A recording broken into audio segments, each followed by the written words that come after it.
قریباً آدھے گھنٹے بعد وہ بہار گل کے سامنے حلیمہ آنٹی کے فرشی نشست والے کمرے میں بیٹھی تھی۔ تم کہاں چلی گئی تھی حیا؟ سب مجھے چھوڑ کر چلے گئے، وہ بہت اداسی سے کہہ رہی تھی۔ وہ دونوں آمنے سامنے زمین پہ بیٹھی تھیں۔ بہارے نے سب فراک کے اوپر گھنگریالے بھورے بالوں کو ہمیشہ کی طرح ہم رنگ پونی میں باندھ رکھا تھا، مگر اس کا چہرہ ہمیشہ جیسا نہ تھا۔ تو تم نے اپنا پاسپورٹ کیوں جلایا؟ اس نے جب سے حلیمہ آنٹی سے یہ بات سنی تھی وہ اچنبھے کا شکار ہو گئی تھی، تاکہ وہ نیا پاسپورٹ دینے کے لیے میرے پاس آ جائے۔ بہارے نے کہتے ہوئے سر جھکا لیا۔ حیا نے الجھن سے اسے دیکھا۔ بہارے بہت سمجھدار، بہت ذہین بچی تھی، مگر اس طرح کی بات کی امید اس نے بہارے سے نہیں کی تھی۔ تمہیں کیوں لگا کہ وہ اس طرح واپس آئے گا؟ وہ اس کے جھکے سر کو غور سے دیکھتے ہوئے بولی۔ بہارے خاموش رہی۔ بہارے گل، تمہیں کس نے کہا کہ ایسا کرنے سے وہ واپس آ جائے گا؟ اب کہ اس نے سر اٹھایا، اس کی بھوری سبز آنکھوں میں بے پناہ اداسی تھی۔ سفیر نے کہا تھا کہ ایسا کرو گی تو وہ آ جائے گا۔ اچھا، وہ اب کچھ سمجھنے لگی تھی۔ تو سفیر بھی کیوں چاہتے ہیں کہ وہ ادھر آ جائے، جبکہ ادھر آنا اس کے لیے ٹھیک نہیں ہے؟ بہارے ٹکر ٹکر اس کا منہ دیکھنے لگی۔ حیا نے افسوس نفی میں سر ہلایا۔ یہ سفیر کوئی گڑبڑ کر رہا ہے۔ کیا تمہیں پتہ ہے کہ عبد الرحمن کدھر ہے؟ اور وہ ہچکچائی۔ کیا تمہیں پتہ ہے وہ تمہارا؟ ہاں، مجھے سب پتہ ہے، اور اب اس بات کا ذکر مت کرو۔ اس نے جلدی سے بہارے کو چپ کرایا۔ دروازہ کھلا تھا۔ حلیمہ آنٹی کچن تک ہی گئی تھیں۔ تم نے کہا تھا ہم مل کر اسے ڈھونڈیں گے۔ بہارے نے بے چینی سے اسے کچھ یاد دلایا۔ وہ ترکی میں نہیں ہے اور ہم اسے نہیں ڈھونڈ سکتے۔ میرے ابا نے اجازت۔ باہر آہٹ ہوئی تو وہ جلدی سے خاموش ہو گئی۔ حلیمہ آنٹی دوائی کی شیشی پکڑے اندر آ رہی تھیں۔ ہمیشہ کی طرح دوپٹہ اوڑے مسکراتا حلیم چہرہ۔ ان کو یقیناً خود بھی پتہ نہیں تھا کہ ان کا بیٹا کیا کرتا پھر رہا ہے۔ کچھ تو تھا جو غلط تھا۔ مجھے نہیں کھانی دوائی۔ بہارے نے برا سا منہ بنایا تو وہ گہری سانس بھر کر رہ گئیں۔ اس کو کل سے بخار ہے، پلیز اسے دوائی پلا دو حیا، میں تب تک کچن دیکھ لوں۔ انہوں نے سیرپ اس کی طرف بڑھایا تو اس نے جلدی سے پکڑ لیا۔ میں پلا دیتی ہوں۔ تھینک یو بیٹا، میں تب تک کھانا نکالتی ہوں، تم کھانا کھا کر جانا۔ مسکرا کر کہتی وہ باہر نکل گئیں۔ حیا نے گردن ذرا سی اونچی کر کے دروازے کو دیکھا۔ جب وہ اوجھل ہو گئیں تو وہ بہارے کی طرف مڑی۔ کیا تم نے انہیں بتایا کہ یہ سب کرنے کے لیے تمہیں سفیر نے کہا تھا؟ ساتھ ہی اس نے چمچ میں بوتل سے جامنی سیرپ بھرا۔ بہارے نے نفی میں سر ہلاتے ہوئے منہ کھولا۔ اس نے چمچ اس کے منہ میں رکھا۔ اللہ اللہ، میرا منہ کڑوا ہو گیا۔ سیرپ پینے کے بعد وہ منہ کے زاویے بگاڑے شکایت کرنے لگی تھی۔ اللہ تمہیں سمجھے، اللہ تمہیں سمجھے۔ وہ جلدی جلدی پانی کا گلاس پیتی برا سا منہ بنائے کہہ رہی تھی۔ پانی پی کر بھی اس کے منہ کی کڑواہٹ ختم نہیں ہوئی تھی۔ وہ جیسے اپنی اصل اداسی کا چڑچڑا پن اس سیرپ پہ نکال رہی تھی۔ اتنا بھی کڑوا نہیں تھا۔ ٹھہرو، میرے پاس کینڈی یا چاکلیٹ ہوگی۔ اس نے قالین پہ رکھا اپنا پرس کھولا اور اندر ہاتھ سے ٹٹولا۔ صبح پرس میں چیزیں ڈالتے ہوئے اس نے دیکھا تھا کہ کینڈی اندر رکھی تھی، ایک گلابی ریپر والی کینڈی اور ایک خالی ریپر۔ اس نے دونوں چیزیں باہر نکالی اور کینڈی بہارے کو دی۔ شکریہ۔ بہارے نے جلدی سے کینڈی کھول کر منہ میں رکھی۔ حیا نے خالی ریپر کو الٹ پلٹ کر دیکھا۔ اسے اس ریپر کے ساتھ ڈاکٹر ابراہیم کی باتیں بھی یاد آئی تھیں۔ احزاب کی پہیلی۔ بہارے، تمہیں یاد ہے عائشہ نے کہا تھا کہ حجاب لینا احزاب کی جنگ جیسا ہے؟ ساری کڑواہٹ بھلائے کینڈی چوستی بہارے نے اسبات میں سر ہلایا۔ پتہ ہے، مجھے کسی نے کہا تھا کہ اس میں کچھ مسنگ ہے۔ کیا عائشہ کچھ بتانا بھول گئی تھی؟ بہارے کے ہلتے لب رکے، آنکھوں میں خوشگوار سی حیرت ابھری۔ ہاں، مجھے پتہ ہے، عائشہ نے آخر میں بتایا ہی نہیں تھا کہ… وہ کینڈی والے منہ کے ساتھ جوش سے بولتی بولتی ایک دم رکی۔ اس کی آنکھوں میں بے یقینی سی اتر آئی تھی۔ تمہیں بگلوں نے بتایا کیا؟ بگلے؟ حیا نے اچنبے سے اسے دیکھا۔ ہاں ہاں۔ بہارے جوش سے سیدھی ہو کر بیٹھ گئی۔ جب سمندر کنارے عائشہ یہ سب بتا رہی تھی تو میں نے دل ہی دل میں بگلوں کو یہ بات بتائی تھی۔ مرمرا کے بگلے اور سلطان احمد مسجد کے کبوتر دل کی بات سن لیتے ہیں، مگر تم عائشہ کو نہ بتانا کہ میں نے یہ کہا ہے وہ آگے سے کہتی ہے، دل کی باتیں اللہ تعالیٰ کے سوا کوئی نہیں سن سکتا۔ حیا بے اختیار ہنس پڑی۔ وہ ٹھیک کہتی ہے، مجھے یہ بات میرے ٹیچر نے کہی تھی۔ بگلے اور کبوتر کیسے کسی کے دل کی بات سن سکتے ہیں بہارے؟ بہارے کو اس کا یوں کہنا جیسے بہت برا لگا۔ کیوں وہ ماہر سن کے دل کی بات بھی تو سنتے تھے نا، اس لیے وہ کبوتر بن گئی تھی، تو میرے دل کی بات کیوں نہیں سن سکتے؟ ماہر سن کون؟ وہ ذرا سا چونکی، اسے لگا اس نے یہ بات پہلے بھی کہیں سنی تھی۔ ماہر سن جو کبوتر بن گئی تھی؟ کیا تم نے ماہر سن کا واقعہ نہیں سن رکھا؟ بہارے کو اس کی لا علمی پہ حیرت ہوئی۔ نہیں، تم سناؤ۔ اوکے۔ بہارے نے کڑچ کڑچ کی آواز کے ساتھ جلدی جلدی کینڈی چبائی اور کسی ماہر داستان گو کی طرح سنانے لگی۔ ایک دفعہ کا ذکر ہے، کپادوکیا میں ایک نواب کی بیٹی رہتی تھی، اس کا نام ماہر سن تھا۔ ایک دن ماہر سن نے دیکھا کہ اس کے گھر کے باہر ایک لڑکا کچھ چیزیں بیچ رہا ہے۔ اس کے پاس کڑھائی کیے ہوئے رومال، قالین اور ایک منٹ اتنی لمبی کہانی میں نہیں سن سکتی، صرف ہائی لائٹس بتاؤ۔ حیا نے دونوں ہاتھ اٹھا کر بہارے کو روکا، وہ جو بہت شوق سے سنا رہی تھی خفا سی ہو گئی۔ بس اسے وہ لڑکا پسند آ گیا، مگر نواب نے ان دونوں کو علیحدہ کر دیا اور ماہر سن کو قلعے میں بند کر دیا۔ وہاں کھڑکی پہ روز کبوتر آ کر بیٹھ جاتے تھے۔ ایک دن انہوں نے ماہر سن کے دل کی بات سن لی، پھر وہ کبوتر بن گئی۔ وہ روز صبح کبوتر بن کر اڑ جاتی اور شام میں واپس آ کر پھر سے لڑکی بن جاتی۔ نواب کو پتہ چل گیا تو اس نے زہریلے دانے رکھ دیے۔ ماہر سن نے وہ کھا لیے اور وہ مر گئی، اور پھر اس کا باپ بھی پتہ نہیں کیسے مر گیا۔ آخری بات بہارے نے ہاتھ جھلا کر بہت ناراضگی کے عالم میں کہی تھی، مگر حیا سن نہیں رہی تھی۔ وہ ہاتھ میں پکڑے ریپر کو دیکھ رہی تھی۔ جس رات جہان گیا تھا، اس سے قبل آخری دفعہ وہ اس سے اٹالین ریسٹورنٹ میں ٹھیک سے بات کر پائی تھی، اور جب اس نے جہان سے واپسی کا پوچھا تھا تو اس نے کہا تھا، میرا دل چاہتا ہے میں ماہر سن کی طرح کبوتر بن کر کسی غار میں چھپ جاؤں۔ اس نے شکن زدہ ریپر پہ انگلی پھیری۔ اس پہ بنے غار کو دیکھ کر اسے بہت کچھ یاد آیا تھا۔ اس نے آہستہ سے سر کو اٹھایا۔ کپادوکیا؟ بہارے الجھ کر اسے دیکھ رہی تھی۔ مجھے کپادوکیا جانا ہے، وہ کپادوکیا میں ہے، مجھے اسے ڈھونڈنا ہے۔ اس نے پرس سے موبائل نکالا اور تیزی سے فلائٹ انکوائری ڈائل کرنے لگی۔ کیا وہ کپادوکیا میں ہے؟ کیا تم اب ادھر جاؤ گی؟ بہارے بہت پرجوش ہو گئی تھی۔ حیا ایک دم ٹھہر سی گئی۔ اسے اپنی ایکسائٹمنٹ میں بہارے کے سامنے کپادوکیا کا ذکر نہیں کرنا چاہیے تھا۔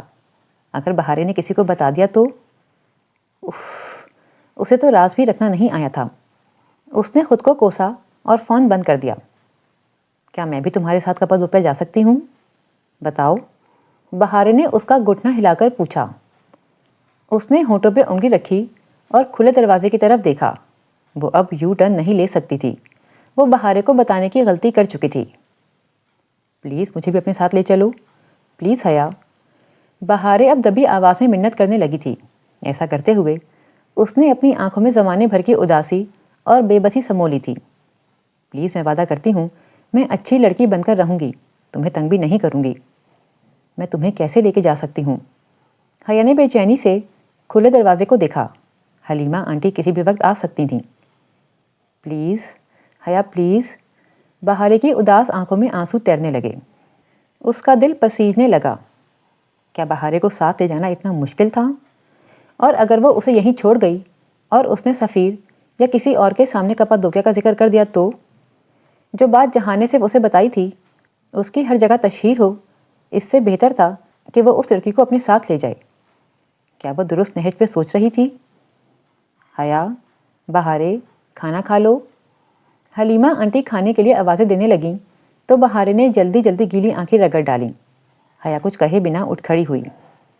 کھانے میں پلاؤ کے ساتھ مچھلی بنی تھی۔ وہ ذرا بے توجہی سے کھاتی بہارے کے بارے میں سوچے جا رہی تھی۔ سفیر اس بچی کو اسی گھر میں روکے رکھنا چاہتا تھا۔ ایسا کر کے کہیں وہ جہان کو بلیک میل تو نہیں کر رہا تھا؟ اگر بہارے کسی مصیبت میں ہوئی تو جہان کو واپس آنا پڑے گا۔ وہ بہارے کے لیے ضرور آئے گا۔ اس کو جیسے جھرجھری سی آئی۔ عثمان انکل اور سفیر کہاں ہیں آنٹی؟ اس نے بظاہر سرسری سے انداز میں پوچھا۔ ہوٹل پہ ہیں دونوں۔ عثمان شاید آنے والے ہوں، سفیر ذرا لیٹ آتا ہے۔ آنٹی نے مسکرا کر بتایا تو حیا نے سر ہلا دیا۔ سفیر اب گھر پہ نہیں تھا، ایسے میں وہ بہارے کو وہاں سے لے کر جا سکتی تھی۔ یہی ٹھیک تھا، بھلے اسے کوئی جلدی میں فیصلہ کرنے والی کہے، مگر وہ ایسی ہی تھی۔ اس نے تہیہ کر لیا تھا کہ وہ بہارے کو ساتھ لے جائے گی۔ حلیمہ آنٹی، میں چند دن کے لیے ازمیر جا رہی ہوں، کیا بہارے میرے ساتھ چل سکتی ہے؟ بہارے نے تیزی سے گردن اٹھائی، اس کے چہرے پہ چمک در آئی تھی۔ بہارے؟ پتہ نہیں، عائشہ اس کی دادی سے پوچھ لو، اگر انہیں کوئی اعتراض نہ ہو تو۔ حلیمہ آنٹی نے جیسے راضی برضا انداز میں شانے اچکائے۔ انہیں لگا تھا کہ بہارے اس بات سے خوش ہے، سو انہوں نے کوئی اعتراض نہیں کیا۔ عائشہ کا نمبر بہارے سے لے کر اس سے اجازت لینا ایک رسمی کارروائی تھی۔ حلیمہ آنٹی نے بتایا تھا کہ بہارے کا پاسپورٹ عبد الرحمن ایک ہفتے تک بھجوا دے گا۔ وہ کدھر تھا وہ بھی نہیں جانتی تھی، سو اس ایک ہفتے تک بہارے اس کے ساتھ اگر رہ لیتی ہے تو کسی کو اس بات سے کوئی مسئلہ نہیں تھا۔ بہارے نے جلدی جلدی اپنا چھوٹا سا بیگ تیار کر لیا اور گلابی پرس کندھے سے چکائی، بالکل تیار ہو کر خوشی خوشی اس کے ساتھ آن کھڑی ہوئی۔ چند منٹ پہلے تک لٹکی ہوئی صورت کا اب شائبہ تک نہ تھا۔ چھوٹی سی اداکارہ۔ حلیمہ آنٹی سے رخصت ہو کر وہ پہلے فیری لے کر استنبول واپس آئی۔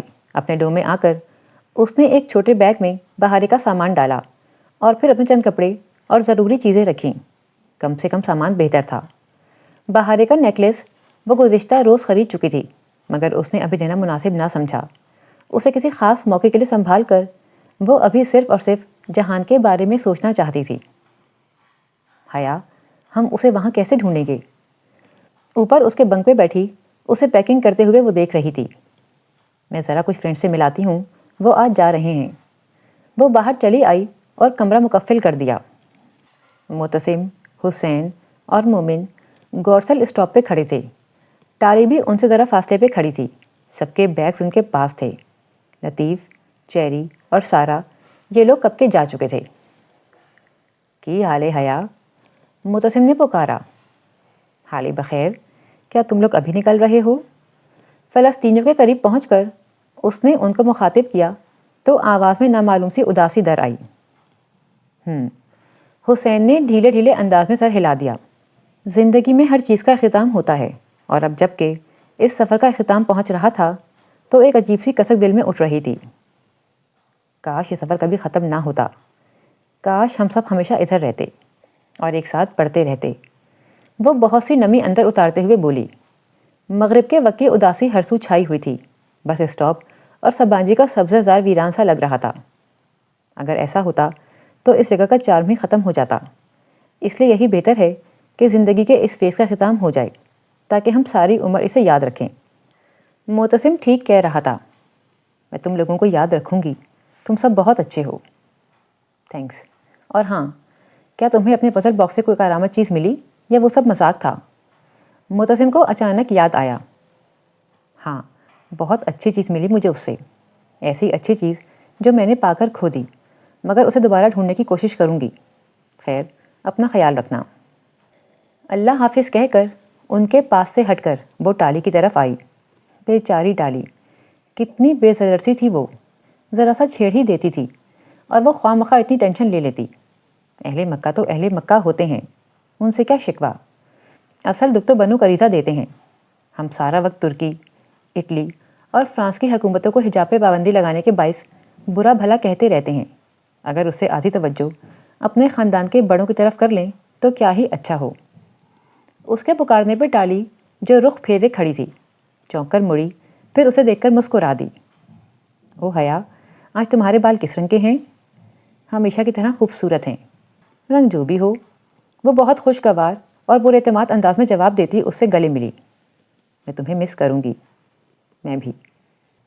وہ پھر وہاں اس وقت تک کھڑی رہی جب تک وہ لوگ گورسل میں سوار نہ ہو گئے۔ بس جب کیمپس کی حدود سے دور چلی گئی تو وہ واپس ڈوم میں آ گئی۔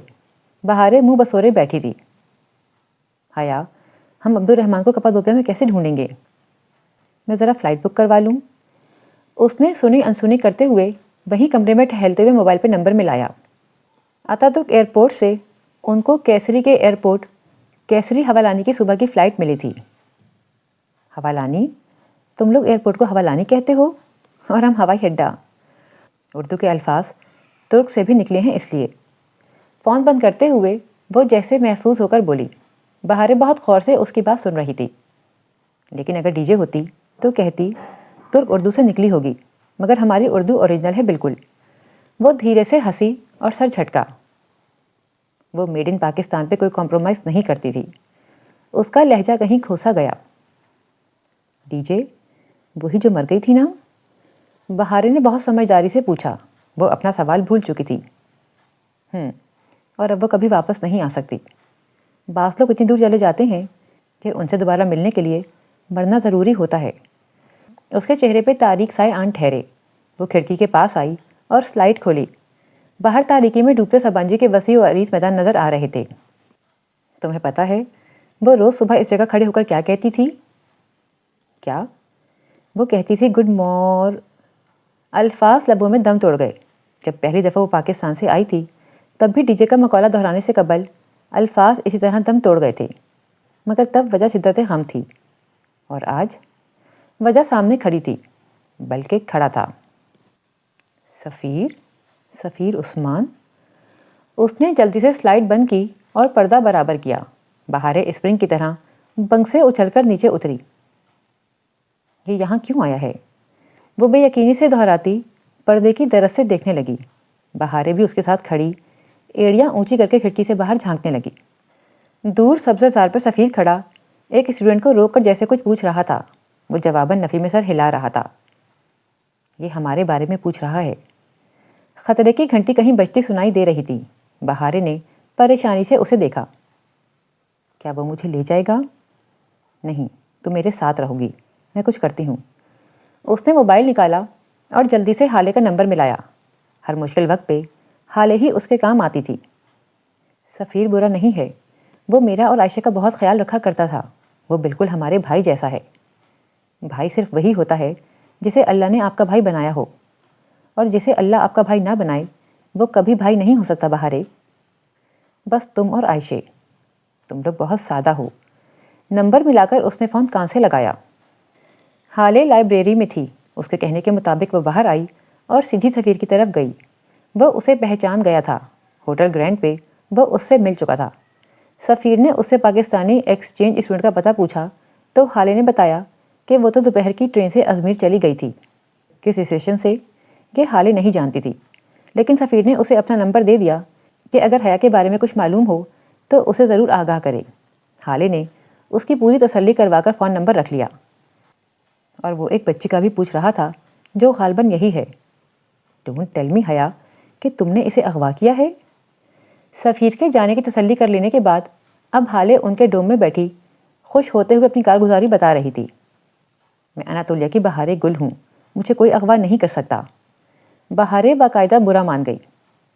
پھر حالے، کل تمہارا خوش قسمت دن ہوگا یا بد قسمت دن؟ اس نے بہارے کو مکمل طور پر نظر انداز کر کے اپنی پیکنگ سمیٹتے ہوئے پوچھا۔ صبح وہ گورسل کے بجائے حالے کی کار میں ایئرپورٹ جانا چاہتی تھی۔ کوئی خبر نہیں کہ سفیر صبح پھر سے واپس آ جائے۔ خوش قسمت دن، حالے نے ہمیشہ کی طرح پرخلوص انداز میں بتایا۔ ترک اور ان کی مہمان نوازی۔ وہ واپس جا کر ان سب کو بہت مس کرے گی، وہ جانتی تھی۔ صبح منہ اندھیرے حالے انہیں لینے آ گئی۔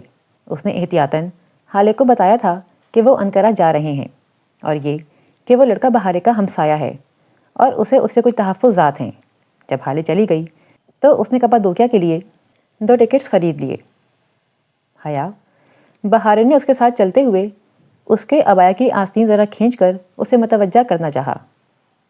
ہم اسے کپادوکیا میں کیسے ڈھونڈیں گے؟ صبح سے وہ کوئی تیسری مرتبہ یہ سوال دہرا رہی تھی۔ تیز چلو بہارے، ہمیں جلدی پہنچنا ہے۔ حیا، ٹیل می ناؤ۔ بہارے کا صبر کا پیمانہ لبریز ہو گیا تھا۔ وہ ایک دم زور سے چیخی۔ حیا نے پلٹ کر اسے دیکھا۔ وہ بہت غصے اور خفگی سے اسے دیکھ رہی تھی۔ اطراف میں لوگ بھی مڑ مڑ کر دیکھنے لگے۔ سوری۔ وہ ہاتھ اٹھا کر ان ٹھٹک کر دیکھتے لوگوں سے معذرت کرتی واپس بہارے کے پاس آئی۔ اس کے سامنے پنجوں کے بل بیٹھی اور گہرا سانس لے کر اسے دیکھا۔ تم نے کبھی سمندر سے مچھلیاں پکڑی ہیں؟ بہارے کی آنکھوں میں الجھن در آئی، مگر اس نے اس بات میں سر ہلا دیا۔ جب اتنے بڑے سمندر سے مچھلی پکڑنی ہو تو کیا کرتے ہیں بہارے؟ فش راڈ کی کنڈی پہ چھوٹی مچھلی لگاتے ہیں اور راڈ پانی میں ڈال کر کنارے پر بیٹھ کر انتظار کرتے ہیں۔ بڑی مچھلی خود بخود تیر کر ہمارے پاس آ جاتی ہے۔ ہے نا؟ ہم کپادوکیا مچھلیاں پکڑنے جا رہے ہیں حیا؟ بہارے کو بے پناہ حیرت ہوئی۔ نہیں میری بہن، اس نے گہری سانس لی۔ کیسے سمجھائے؟ وہیں بیٹھے بیٹھے پرس کھول کر اس نے وہ ڈبی نکالی جسے وہ سبانجی کے ڈوم میں رکھ کر بھول گئی تھی۔ اس ڈبی میں ایک ٹریسر ہے جو عبد الرحمن کا ہے۔ اس ٹریسر کا ریسیور اس کے پاس ہے۔ ہوتا یہ ہے کہ جب میں اس کے قریب ہوتی ہوں چند میل کے فاصلے پہ، تو اس کو اپنے ریسیور پہ پیغام مل جاتا ہے کہ میں اس شہر میں ہوں۔ تو کیا ہمیں بھی پتہ چل جائے گا کہ وہ کدھر ہے؟ نہیں بہارے، ہمیں اس کو نہیں ڈھونڈنا ہے، اسے ہمیں ڈھونڈنا ہے۔ جیسے ہی اسے پتہ چلے گا کہ میں اس کے قریب ہوں وہ مجھے کال کرے گا اور میں پہلی دفعہ میجر احمد کی کال کا انتظار کروں گی۔ اس نے آخری فکرہ دل میں کہا تھا اور کھڑی ہو گئی۔ بہارے نے نیم فہمی سے اسبات میں سر ہلاتے ہوئے اس کا پھر سے ہاتھ پکڑ لیا۔ وہ شاید ٹھیک سے سمجھ نہیں پائی تھی۔ آج سے لاکھوں برس قبل اناتولیہ کے پہاڑوں بشمول حسن داغ اور اریجیس داغ کا لاوا پھٹا تھا اور یوں سیال مادہ ان پہاڑوں کی چوٹیوں سے بہتا ارد گرد کے میدانوں میں دور دور تک پھیلتا گیا۔ کئی صدیاں اس لاوے کو سوکھنے میں لگیں اور قریباً 30 لاکھ برس قبل یہ لاوا مکمل طور پر خشک تو ہو گیا، لیکن بارش اور کٹاؤ کے بعد یہ اپنے پیچھے زمین کے چہرے پر ایک عجیب و غریب علاقہ چھوڑ گیا۔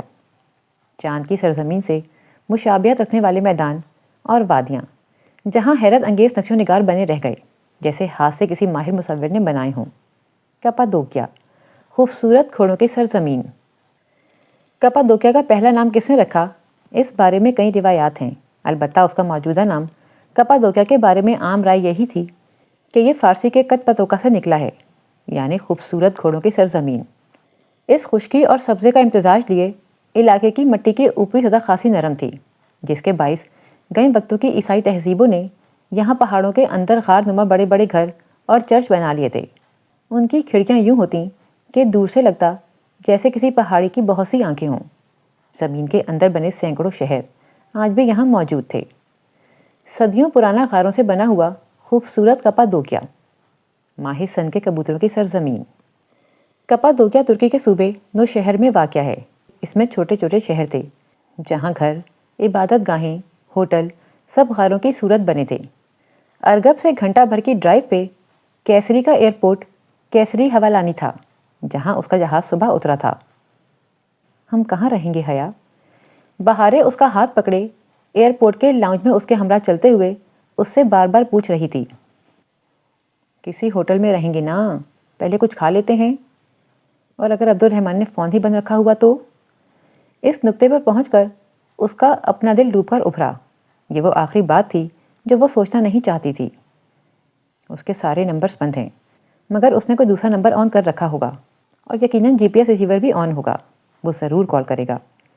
اس نے بہارے سے زیادہ خود کو تسلی دی۔ ابا اور پھپھو کو بھی بتا دیا تھا کہ وہ اپنی دوست کے ساتھ کپادوکیا جا رہی ہے۔ اگر اس نے پھپھو سے رابطہ کیا تو جان لے کر، ورنہ نہیں۔ وہ دونوں ایئرپورٹ کے کیفیٹیریا میں آئیں اور ایک میز کے قریب اپنا سامان رکھ کر کرسیاں کھینچیں۔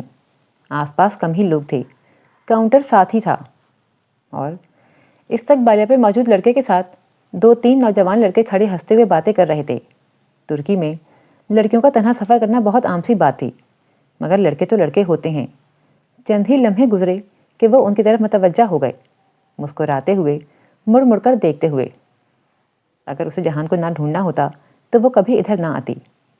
جب بار بار ان کا گردن موڑنا برداشت نہیں ہوا اور بہارے بھی ناگواری سے ناک سکوڑنے لگی تو وہ اٹھ کھڑی ہوئی۔ آپ آرڈر نہیں کریں گی؟ کاؤنٹر والے لڑکے نے پہلے ترک اور پھر بہارے کے انگلش میں پلیز کہنے پہ انگریزی میں یہی بات دہرائی تاکہ حیا سمجھ سکے۔ نہیں، ہمیں جانا ہے، وہ کوف سے کہتی اپنا سامان اٹھانے لگی۔ پتہ نہیں اب آگے کیا کرنا تھا۔ حالے کو بتایا نہیں تھا، سو ہوٹلز کے بارے میں نہیں پوچھ سکتی تھی۔ آپ کو ہوٹل چاہیے تو میں مدد کر سکتا ہوں، ایک لڑکے نے دانت نکالتے ہوئے پیشکش کی۔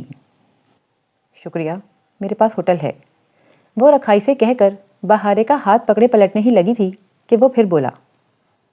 کون سا ہوٹل؟ جتنی تیزی سے اس نے پوچھا تھا اس سے زیادہ تیزی سے حیا کے لبوں سے نکلا، یہ اوپر والا۔ اس نے بے ساختہ جان چھڑانے کے لیے کاؤنٹر پہ رکھے گائیڈ بک لیٹ کی طرف اشارہ کیا، جہاں پہلے صفحے پہ 3 ہوٹل کی تصاویر اور معلومات درج تھیں۔ اتنے فاصلے سے اس سے ہوٹل کا نام تو پڑا ہی نہیں گیا تھا، مگر وہ سب غیر ارادی طور پہ ہوا تھا۔ چاروں لڑکوں نے بے اختیار گائیڈ بک کے صفحے کو دیکھا، اوپر والے ہوٹل کی تصویر پہ نگاہ ڈالی اور پھر بے ساختہ کاؤنٹر والے کے دانت اندر ہوئے۔ ٹیک لگا کر کھڑا لڑکا سیدھا ہوا، دوسرے نے فوراً جیسے شانوں سے قمیض کی نادیدہ سلوٹیں ٹھیک کیں۔ آپ مولود بے کی مہمان ہیں؟ پہلے کیوں نہیں بتایا؟ پلیز بیٹھیں۔ کاؤنٹر والا گڑبڑا کر وضاحت کرتا تیزی سے باہر آیا تھا۔ حیا نے رک کر ان کو دیکھا۔ باقی تینوں لڑکے سلام جھاڑ کر فوراً ادھر سے رفو چکر ہو گئے تھے۔ میں نے مولود بے کو ابھی آدھا گھنٹہ پہلے بازار میں دیکھا تھا، وہ ادھر ہی ہیں، میں انہیں فون کرتا ہوں۔ وہ جلدی سے اپنا موبائل نکال کر نمبر ڈائل کرنے لگا۔ حیا اور بہارے نے ایک دوسرے کو دیکھا، پھر حیا نے کرسی دوبارہ کھینچ لی۔ مولود بے آ رہے ہیں آپ کو لینے۔ فون بند کر کے وہ مستعدی سے مینیو کارڈ لے آیا۔ آپ آرڈر کر دیں، میں لے آتا ہوں۔ اس کے جانے کے بعد بے چین بیٹھی بہارے گل نے اس کا ہاتھ ہلایا۔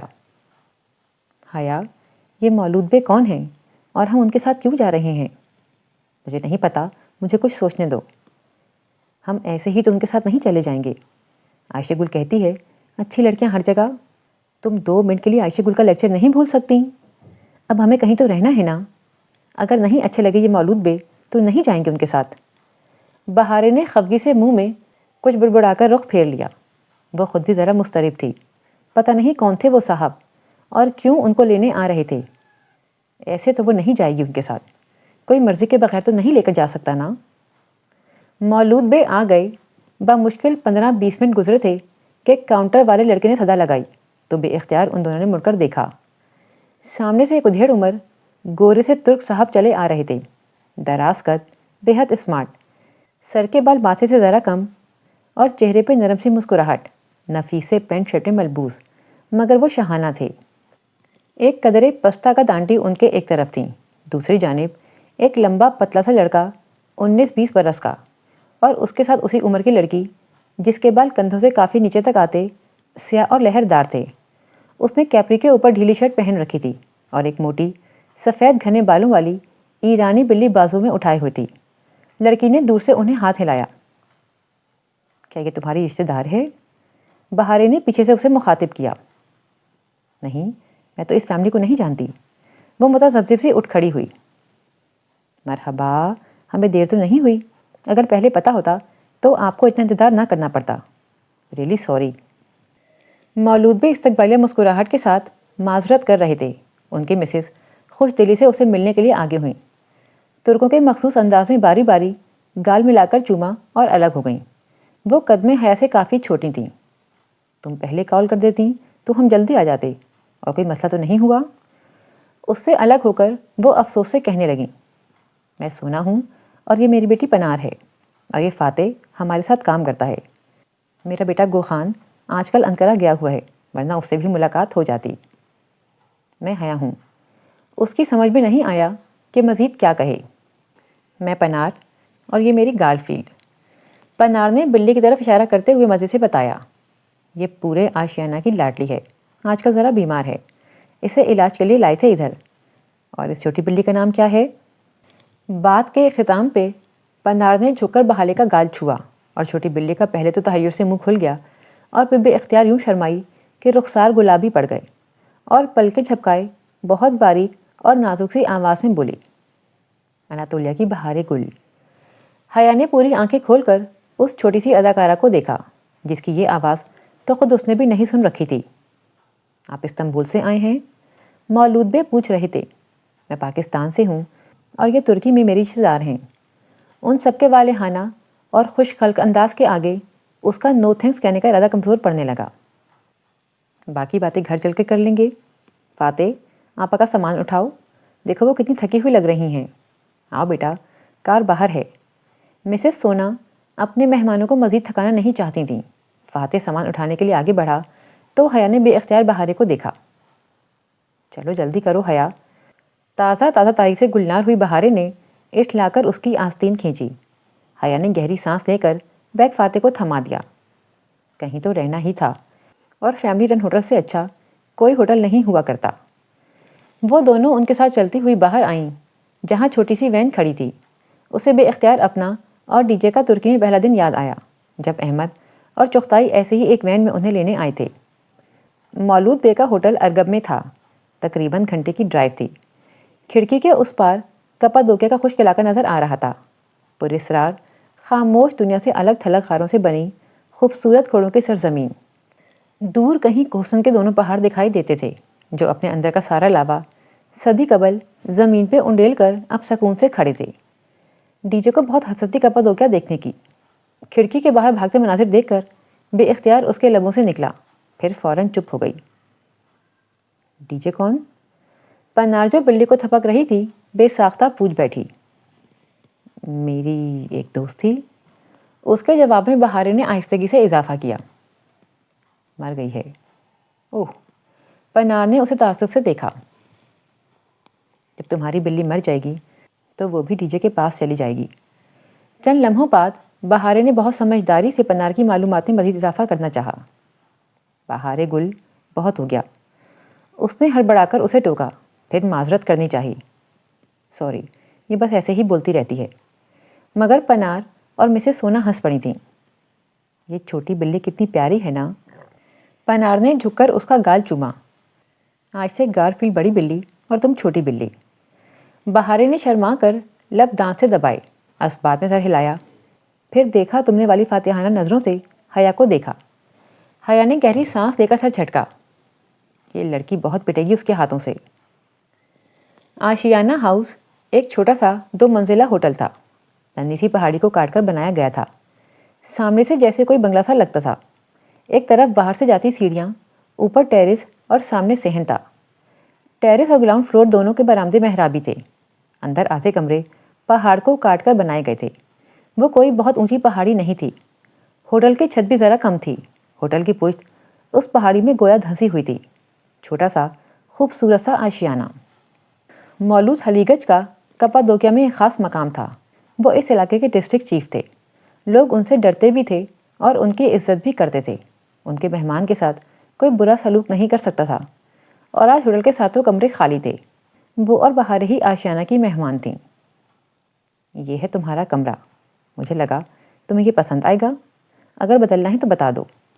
متحرک سے مسز سونا ان کو اوپری منزل کے ایک کمرے میں لے کر آئیں۔ وہ خاکی سرمئی سنگ مرمر سے بنا کمرہ بہت خوبصورت تھا۔ کونوں میں زرد بلب لگے تھے۔ سارے جلا دو تب بھی کمرے میں خار کا نیم مدھم سا اندھیرا برقرار رہتا۔ سرخ سے قالین کا ٹکڑا فرش پہ بچھا تھا۔ اسی سرخ رنگ کا ایک بڑا سا صوفہ کھڑکی کے آگے رکھا تھا۔ ڈبل بیڈ پہ بھی گہرے سرخ میرون رنگ کی چادر بچھی ہوئی تھی۔ بیڈ کی اگلی دیوار پہ ایک چابی دار گلابی پردہ لگا تھا جو آگے کو ہو کر بیڈ کی پائنتی تک گرتا اور بیڈ پہ سونے والے کو جیسے ڈھک لیتا۔ باہر ٹیرس پہ گول گول میزیں تھیں جن کے گرد کرسیوں کے پھول بنے تھے۔ وہاں بیٹھ کر دیکھو تو کھلا آسمان اور سارا کپادوکیا دکھائی دیتا تھا۔ اتنی خوبصورت جگہ پہ نامعلوم سی اداسی چھائی ہوئی تھی۔ جہان کے بغیر اسے سب کچھ اداس لگ رہا تھا۔ اگر اس نے واقعی ریسیور آف کر دیا ہوا تو؟ مجھے یہ کمرہ پسند ہے اور میری چھوٹی بلی کو بھی۔ بظاہر بشاشہ سے مسکراتے اس نے مسز سونا کو اطمینان دلایا۔ آشیانہ شہر سے ذرا الگ تھلگ تھا، سو مولود بے نے کہہ دیا تھا کہ وہ جہاں جانا چاہیں وہ انہیں ڈراپ کر دیں گے۔ وہ خالصتاً مہمان نواز ترک خاندان تھا، وگرنہ ہوٹل کا مالک جو شہر کا ڈسٹرکٹ چیف ہو کہاں اپنے مہمانوں کو ڈرائیو کر کے لے کے جایا کرتا ہے۔ مولود بے کو پورا کپادوکیا جانتا تھا۔ ان کے مہمانوں کو کسی بھی قسم کے ٹور پیکج پہ خصوصی ڈسکاؤنٹ مل جایا کرتا تھا۔ ان کا نام مولود اردو لفظ نومولود کا مولود ہی تھا۔ ہمارے وہ نام جو دال پہ ختم ہوتے ہیں ترک انہیں تے پہ ختم کرتے تھے۔ وہ احمد کو احمد، بلند کو بلند اور مولود کو مولود پکارتے تھے۔ ایسے ہی ہمارے وہ نام جن کے آخر میں بے آتا ہے ترک ان کے آخر میں پہ لگایا کرتے تھے۔ یوں طیب سے بنا طیب، ایوب سے بنا ایوب اور زینب سے زینب۔ وہ سارا دن کمرے میں ہی رہیں، پھر شام کو مسز سونا اور فاتح شہر جا رہے تھے تو ان کے ساتھ چلی گئیں۔ حیا کی ٹریسر والی ڈبی پرس میں ساتھ ہی تھی۔ اگر وہ ادھر ہوا تو جان لے گا کہ وہ اس کے قریب ہے۔ پتہ نہیں دل کے رشتے زیادہ مضبوط تھے یا جی پی ایس کے، مگر جب رات اتر آئی اور فون نہیں بجا تو وہ امید کھونے لگی۔ اگلا پورا دن بھی انہوں نے کمرے میں ہی گزارا، کھانا بھی وہیں منگوایا۔ مسز سونا کے ہاتھ کے بنے سلاد جیلی، جیم، بالکل گھر جیسا ذائقہ۔ پھر بھی وہ بہت بیزاری محسوس کر رہی تھی۔ بہارے باہر جانا چاہتی تھی مگر اس نے منع کر دیا۔ کیا عبد الرحمن کال نہیں کرے گا؟ اس نے صبح سے کوئی 10ویں دفعہ پوچھا۔ مجھے نہیں پتا، فضول باتیں مت کرو۔ بہارے کی آنکھوں میں ناراضگی در آئی۔ تم نے اگر مجھ سے دوبارہ ایسے بات کی تو میں یہاں سے چلی جاؤں گی۔ میں نے کہا نا، فضول باتیں مت کرو۔ سختی سے جھڑک کر وہ ڈریسنگ روم میں جانے کے لیے اٹھی۔ بہارے ناک سکوڑ کر منہ میں کچھ بڑبڑائی۔ کیا کہا تم نے؟ وہ جاتے جاتے جیسے دب کر پلٹی۔ نہیں بتاؤں گی۔ بہارے اتنے ہی غصے سے کہتی ٹیرس کی طرف چلی گئی۔ رات میں مسز سونا انہیں بلانے آ گئیں۔ تم لوگ صبح سے کمرے سے نہیں نکلے، طبیعت تو ٹھیک ہے؟ حسب توقع وہ فکر مند ہو گئی تھیں۔ ٹورسٹ سیر کے لیے نہ جائے یہ ان کے لیے عجیب سی بات تھی۔ نہیں، وہ دراصل ایک دوست نے استنبول سے آنا تھا، اس کا انتظار کر رہے ہیں۔ وہ آ جائے تو مل کے کپا دو کیا دیکھیں گے۔ اس نے جلدی سے وضاحت دی اور پھر ان کے اصرار پر وہ دونوں ڈنر کے لیے نیچے چلی آئیں۔ نچلی منزل کا ڈائننگ ہال پتھر کی دیواروں سے بنا مدھم سا روشن تھا۔ 2-4 میزیں اور کرسیاں رکھی تھیں۔ دیواروں کے ساتھ فرشی نشست کے طرز کے زمین سے 2 بارش اونچے پتھر کے صوفے بنے تھے جن پہ میرون تو قالین بچھے تھے۔ اس نے بھی اسی میرون شیڈ کا اجرک کا کرتا اور سیاہ ٹراؤزر پہن رکھا تھا، اوپر سیاہ حجاب۔ اسے حجاب سے کھاتا دیکھ کر ٹرے اٹھائے ہال میں داخل ہوتی پینال ہٹک کر رکی اور پھر سامنے کاؤنٹر پہ کھڑے فاتح کو پکارا۔ فاتح، تم کچن دیکھ لو، وہ کمفرٹیبل نہیں ہے، اس نے ترک اور انگریزی دونوں میں کہا کیونکہ فاتح کی انگلش کمزور تھی۔ جی آپا کہہ کر وہ تابع داری سے وہاں سے ہٹ گیا۔ وہ ہلکے سے مسکرائی۔ دل پہ اتنی کلفت چھائی تھی کہ مسکرانا بھی دشوار لگتا تھا۔ کھانے کے بعد وہ دونوں آگے پیچھے سیڑھیاں چڑھتی اوپر آ گئیں۔ اس کے پیر میں درد تھا اس لیے وہ آتے ہی بستر پہ لیٹ گئی اور پیچھے دیوار سے لٹکتا جالی دار پردہ اپنی پانجے تک پھیلا دیا۔ اب چت لیٹے اسے چھت گلابی جالی کے پار دکھائی دے رہی تھی۔ حیا، کیا تم مجھ سے ناراض ہو؟ ساتھ لیٹی بہارے تھوڑی دیر بعد ذرا قریب کھسک آئی۔ حیا نے گردن ذرا سی ترچھی کر کے اسے دیکھا۔ کیوں پوچھ رہی ہو؟ کیونکہ عائشہ گل کہتی ہے کسی کو ناراض کر کے نہیں سوتے، کیا پتہ ہم صبح اٹھ ہی نہ سکیں۔ نہیں، میں ناراض نہیں ہوں۔ وہ گردن سیدھی کر کے دوبارہ غار کے چھت کو دیکھنے لگی۔ میں بس پریشان ہوں۔ تم پریشانی میں یوں ہی غصہ کرتی ہو؟ ہاں، اور تم کیا کرتی ہو؟ میں؟ بہارے ایک دم جوش سے اٹھ کر بیٹھ گئی۔ میں آسمان میں اڑتی ہوں، ادالار کے بگلوں اور سلطان احمد مسجد کے کبوتروں کے ساتھ۔ کیا تمہیں یہ کرنا آتا ہے؟ حیا نے چند لمحے اس کے معصوم شفاف چہرے کو دیکھنے کے بعد نفی میں سر ہلایا۔ بچپن بھی کتنا پیارا ہوتا ہے نا۔ کندھے اور دل بہت سارے بوجھ سے خالی ہوتے ہیں۔ میں تمہیں سکھاتی ہوں، آنکھیں بند کرو۔ حیا نے آنکھیں بند کر دیں۔ وہی ایک شخص ہر جگہ نظر آنے لگا تھا۔ تکلیف کا احساس جیسے سوا ہو گیا تھا۔ اب تم آہستہ آہستہ ہوا میں اڑ رہی ہو، اوپر، بہت اوپر۔ دیکھو، تم اڑ رہی ہو۔ ساتھ ہی وہ دبے قدموں بستر سے اتری۔ حیا نے پلکوں کی جھیری سے دیکھا۔ وہ احتیاط سے بلی کی چال چلتی سوئچ بورڈ تک گئی اور پنکھا فل چلا دیا اور پھر اسی طرح واپس آ گئی۔ دیکھو، اب تم اوپر ہوا میں اڑ رہی ہو۔ دیکھو، ہوا چل رہی ہے۔ آنکھیں مت کھولنا ورنہ نیچے گر جاؤ گی۔ اس نے بند آنکھوں سے اسبات میں سر ہلا دیا۔ اگر زندگی کا وہ فیس کوئی خواب تھا تو وہ واقعی نیچے گرنے کے خوف سے آنکھیں نہیں کھولنا چاہتی تھی، مگر حقیقت تو ہمیشہ نیچے گرا دیا کرتی ہے۔ اس نے ایک دم سے آنکھیں کھول دیں۔ ہاں، یہ کیا کیا؟ دیکھا، نیچے گر گئی نا۔ بہارے نے بوکھلا کر احتجاج کیا، پھر پھرتی سے اٹھ کر پنکھا بند کیا۔ ہوا سے گلابی پردہ پھڑپھڑانے لگا تھا۔ اللہ تمہیں سمجھے، وہ خفگی سے کہتی واپس آ کر لیٹ گئی۔ کیا تم نے نماز پڑھی؟ وہ نماز پڑھنے کے لیے اٹھنے لگی تو بہارے سے پوچھا۔ بہارے نے جھٹ خود پہ بیڈ کور تان لیا۔ ہاں، میں ابھی پڑھتی ہوں۔ اوہ، میری آنکھیں بند ہو رہی ہیں، کھلی نہیں رہیں۔ اوہ، اور پھر وہ لمحے بھر میں ہوش و خرد سے بیگانہ سو چکی تھی۔ حیا سے جھٹک کر رہ گئی، پھر وضو کرنے اٹھی تو فون بجنے لگا۔ روہیل کالنگ۔ اس نے کال پک کی۔ کب آ رہی ہو تم واپس؟ یہ مت کہنا کہ تم مجھے مس کر رہے ہو۔ وہ کھڑکی کے آگے رکھے صوفے پہ بیٹھی مسکرا کر فون کان سے لگائے وہ کہہ رہی تھی، وہ تو خیر نہیں کر رہا، مگر ابا چاہتے ہیں کہ میری شادی اناؤنس کریں، ایک ولیمہ ریسیپشن دے کر، لیکن جب تم اور جہان آؤ گے تبھی فنکشن ہو پائے گا۔ گڈ فار یو، بس کچھ دن تک آ جاؤں گی۔ اس نے بہت سے آنسو اندر اتارے، کتنے دعوے سے کہہ کر آئی تھی کہ وہ اور جہان ساتھ واپس آئیں گے، مگر وہ تو کہیں نہیں تھا۔ فون بند کر کے اس نے وضو کیا، پھر وہیں جائے نماز چڑھ کر نماز پڑھی، سلام پھیر کر دعا کے لیے اٹھے ہاتھوں کو یوں ہی دیکھنے لگی۔ دعا؟ کتنا عرصہ ہوا جب اس نے دعا مانگنی چھوڑ دی تھی، جیسے ڈی جے کے لیے مانگی ویسے پھر کبھی نہ مانگ سکی۔ کچھ تھا جو ڈی جے کے ساتھ ہی مر گیا تھا۔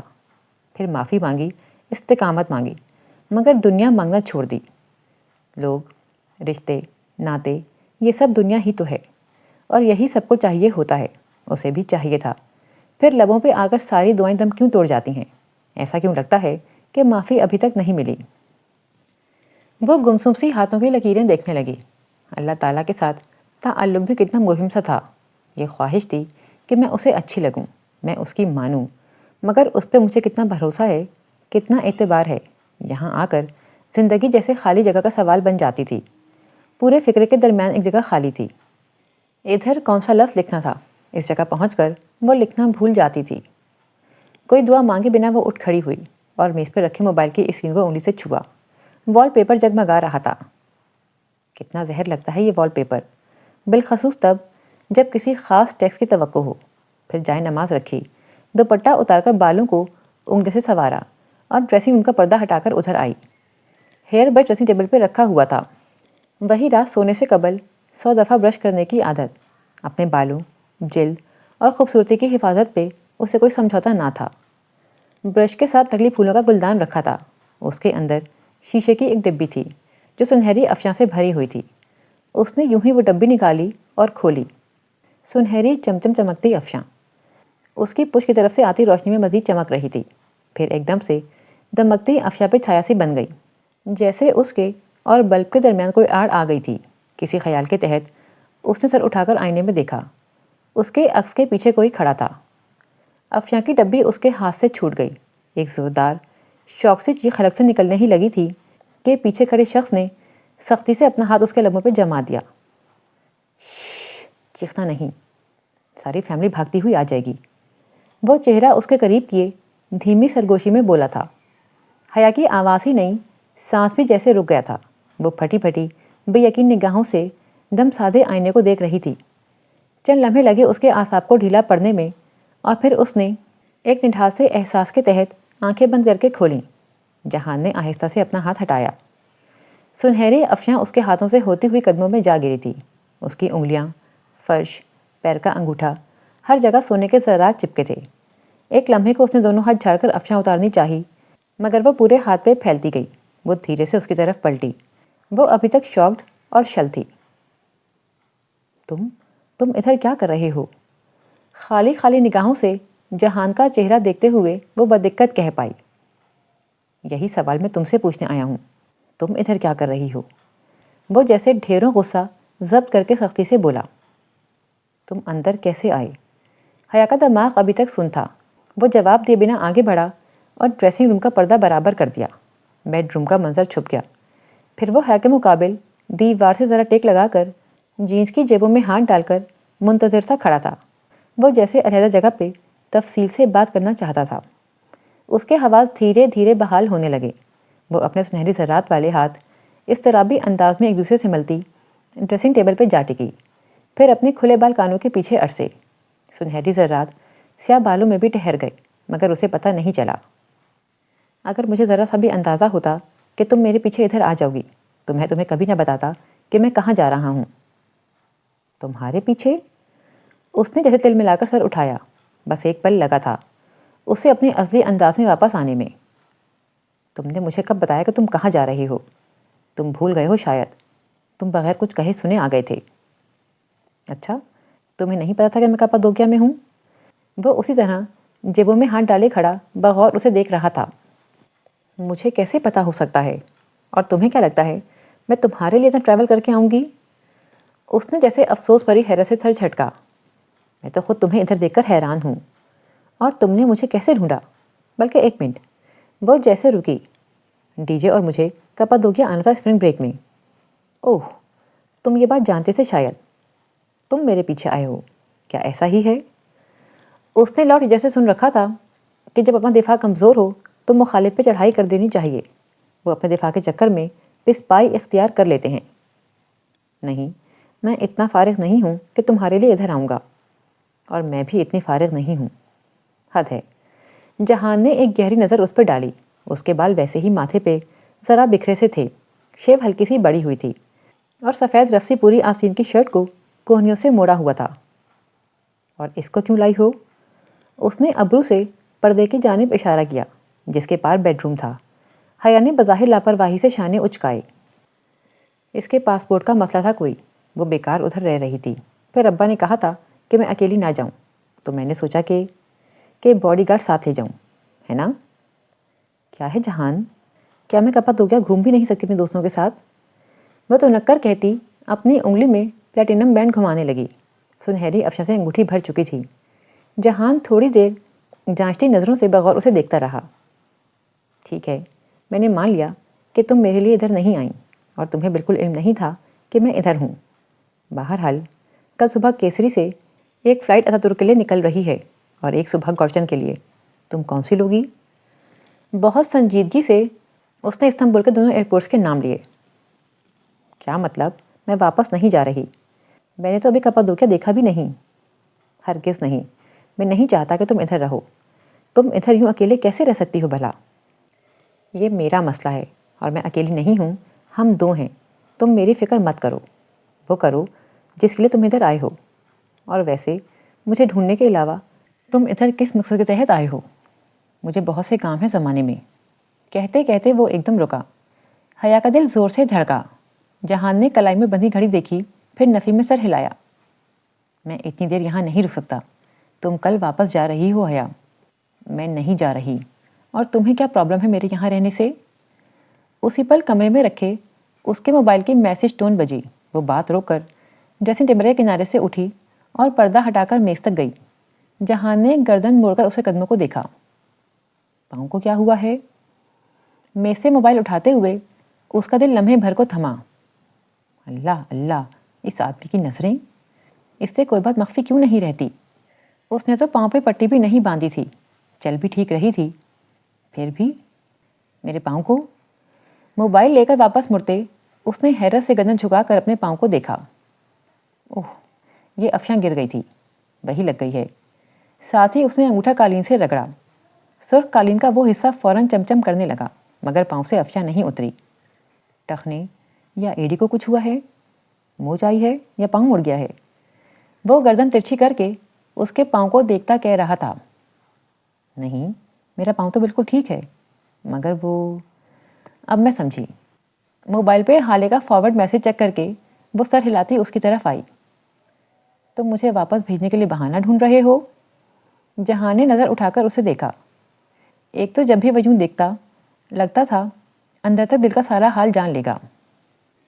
ٹھیک ہے، تم ادھر میری وجہ سے نہیں آئیں، اور تمہارے پاؤں کو بھی کچھ نہیں ہوا، لیکن مجھے ابھی جانا ہے، ہم اس بارے میں بعد میں بات کریں گے۔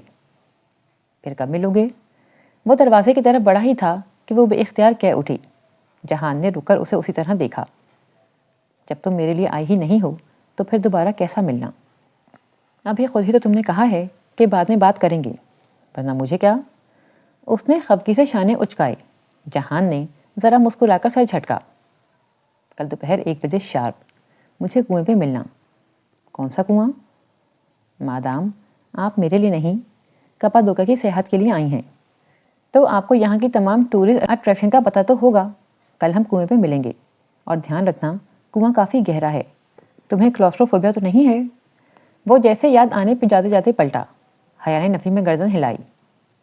اوکے۔ اس نے دروازہ کھولا، احتیاط سے اطراف میں جھانکا، پھر باہر نکل گیا۔ بہاریں اسی طرح سو رہی تھی۔ حیا نے دروازہ بند کیا اور پھر بے اختیار دل پہ ہاتھ رکھ کر آنکھیں بند کر کے گہرا سانس لیا۔ ایک دبی دبی مسکراہٹ اس کے لبوں پہ بکھر گئی۔ بہت اسمارٹ بنتا تھا جہان، شاید وہ اس سے زیادہ اسمارٹ تھی کہ اس نے اسے ڈھونڈ ہی نکالا تھا۔ ہاں، اس کے سامنے یہ نہیں مانے گی کہ وہ اس کے لیے آئی ہے۔ جس بندے نے اسے خوار کیا اس کو تھوڑا بہت خوار کرنے کا حق تو اسے بھی تھا۔ وہ ڈریسنگ ٹیبل کے سامنے واپس آئی اور ہیئر بینڈ اٹھاتے ہوئے آئینے میں دیکھا۔ اجرک کے کرتے پہ سامنے، بالوں پہ، کانوں کے قریب اور دونوں ہاتھوں پہ افشاں لگی تھی۔ ازبیلی اسٹون کے فرش پہ ڈبی ابھی تک الٹی پڑی تھی۔ وہ ڈبی اٹھانے کے لیے نہیں جھکی۔ افشاں کی سب سے پیاری بات یہ تھی کہ اسے جتنا خود سے اتارنے کی کوشش کرو یہ پھیلتی چلی جاتی ہے اور جس کو چھوتی ہے اس کو چمک عنایت کر دیتی ہے۔ دوپہر 1 بجے شارپ اس نے زیر لب مسکراتے ہوئے اپنے عکس کو دیکھتے برش بالوں میں اوپر نیچے چلانا شروع کیا۔ ابھی اسے 100 دفعہ برش کرنا تھا۔ صبح آشیانہ کے اطراف کے پہاڑوں پہ بہت سہانی اتری تھی۔ کپادوکیا کو جیسے اس کا حسن واپس مل گیا تھا۔ اس نے بہارے کو تیار ہونے کو کہا، پھر مزید کچھ نہیں بتایا۔ بہارے ابھی بال بنا رہی تھی۔ وہ اسے وہاں چھوڑ کر اپنے عبایا اور اسکارف کو پن لگاتے ہوئے نیچے آئی۔ آج اس کا موڈ بہت خوشگوار تھا۔ فاتح استقبالیہ کاؤنٹر پہ تھا۔ وہ لابی بھی چھوٹے سے پتھریلے کمرے کی مانند بنی تھی۔ غاروں میں غار۔ صبح بخیر آپا۔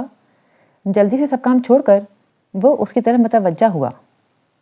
شکریہ فاتح۔ وہ اس کے سامنے آ کھڑی ہوئی۔ ایک بات پوچھنی تھی، یہاں آس پاس کوئی کنواں ہے؟ کنواں؟ فاتح نے اچنبے سے دہرایا۔ پتہ نہیں، کنویں تو بہت ہیں، مگر آپ کس کنویں کی بات کر رہی ہیں؟ کوئی ایسا کنواں جو ٹورسٹ اٹریکشن ہو اور بہت گہرا ہو؟ فاتح کو بات سمجھانے کے لیے اسے آہستہ سے الفاظ دہرانے پڑ رہے تھے۔ فاتح نے نفی میں سر ہلایا۔ نہیں آپا، میں ایسے کنویں کو نہیں جانتا۔ ویران کنویں مل جائیں گے مگر سیاحتی مرکز مشکل ہے۔ سوچو فاتح، کوئی بہت گہرا کنواں ہوگا ادھر۔ سوچو نا۔ اس کے دل میں بے چینی سی انگڑائی لینے لگی۔ اللہ سمجھے جہاں سکندر کو کبھی انسانوں کی زبان میں بات نہیں کرے گا۔ پھر ایک پہیلی۔ مجھے واقعی کسی گہرے کنویں کا نہیں پتا۔ وہ ذرا دیر کو رکا۔ آپ گہرے کنویں کا تو نہیں پوچھ رہی؟ تو اتنی دیر سے میں اور کیا پوچھ رہی ہوں فاتح؟ نہیں، آپ اسی کنویں کا پوچھ رہی ہیں، اصلی کنویں کا جو گہرا ہو، یا آپ گہرے کنویں کا پوچھ رہی ہیں؟ دونوں میں کیا فرق ہے؟ اس نے سوالیہ ابرو اٹھائی۔ شاید وہ کسی منزل کے قریب تھی۔ دیکھیں آپا، فاتح دونوں ہاتھ اٹھاتے ہوئے ٹوٹی پھوٹی انگلش میں کہنے لگا، ایک تو ہوتا ہے کنواں جس سے لوگ پانی نکالتے ہیں، جس کے بارے میں زیادہ نہیں جانتا، اور ایک ہے گہرا کنواں۔ وہ کنواں نہیں ہے، وہ یلنار شہری ہے۔ یلنار شہری؟ مطلب؟ اس نے ناسمجھی سے پوچھا۔ فاتح نے بے بسی سے اسے دیکھا اور نفی میں سر ہلایا۔ اسی پل مسز سونا لانڈری باسکٹ اٹھائے وہاں داخل ہوئیں۔ فاتح نے فوراً انہیں پکارا۔ سونا خانم، یلتار شہری کو انگلش میں کیا کہیں گے؟ انڈر گراؤنڈ سٹی، انہوں نے مسکراتے ہوئے جواب دیا۔ ایک منٹ مسز سونا، وہ مجھ سے کمرے میں افشاں گر گئی تھی، وہ صاف ہو جائے گی نا؟ ہاں، فکر نہ کرو، پنار کر لے گی۔ اسے مطمئن کر کے وہ باہر نکل گئیں۔ انڈر گراؤنڈ سٹی آپا، وہ زیر زمین شہر ہے جس کا نام ویرین کیو یعنی گہرا کنواں ہے۔ آپ اس کا پوچھ رہی تھیں؟ حیا پر یقین نہیں تھی۔ شاید میں نے کپادوکیا کے زیر زمین شہروں کا سنا تو ہے، مگر وہ تو بہت سے ہوں گے۔ کیا یہ ویرین کیو کوئی مشہور اسپاٹ ہے؟ یہ کپادوکیا کا سب سے بڑا یلتار شہر ہے آپا، مگر آپ کو کلسٹروفوبیا تو نہیں ہے؟ وہ جیسے چونکی۔ اس کے دل کی دھڑکن ایک دم سے بڑھ گئی تھی۔ نہیں، اور ہاں، مجھے یہیں جانا ہے، بالکل یہی جگہ ہے۔ وہ جیسے پرجوش ہو گئی۔ پھر آپ پنار کے ساتھ چلی جائیں، وہ آج شہر جا رہی ہے گورفیلڈ کی دوا لینے۔ ٹھیک ہے۔ وہ ایک دم سے اتنی خوش ہوئی کہ اس کی آنکھیں چمکنے لگیں۔ فاتح نے ذرا اچنبے سے اسے مڑ کر جاتے دیکھا۔ آشیانہ کے کسی مہمان کو اس نے کلوسٹروفوبیا نہ ہونے پر اتنا پرجوش ہوتے ہوئے پہلی بار دیکھا تھا۔